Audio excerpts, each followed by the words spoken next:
ইয়া member সাহেব হ্যাঁ কথা একবার শুনবেন ইয়া ওই দোকানে দানে যাই বইয়ন যায় না হ্যাঁ মাইসে ওই কথা যেটা রসে এইটাও কয় হ্যাঁ। যেটা না রসে এইটাও কয়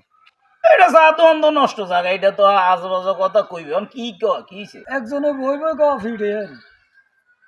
হেতা গো 12 হাত হুইর 13 আচ্ছা গজা হ্যাঁ আমনে কন এটা কি সম্ভব এটা কি সম্বন্ধে কইছে কোন হালার আমনের বাপে না কইছে আর বাইনি হ,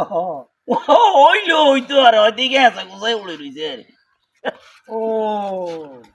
এতক্ষণ তাই কন কইছে কোন হালার উঠতে হ্যাঁ অনজান নিজের বেলায় গেছে আরে ইকে হেসা কোথায় থাকবো না আমনে আসলে ব্যাখ্যানো এরম করেন আমনে ওই নিজের নিজের বেলা 16 আনা হরের বেলায় একা না। আরে আর বা একার কথা কইছে নিশ্চয় কোনো যুক্তি আছে জানো না যুক্তি ছাড়া কি কয় নি এই- কেরামতের বাপ নয় তুমি বুঝতে হইব তো এই সালিশ দরবার মেঘ গিনে এইভাবে এইটা এইভাবে তো চলে দুনিয়াটা তো এইভাবে চলে হ্যাঁ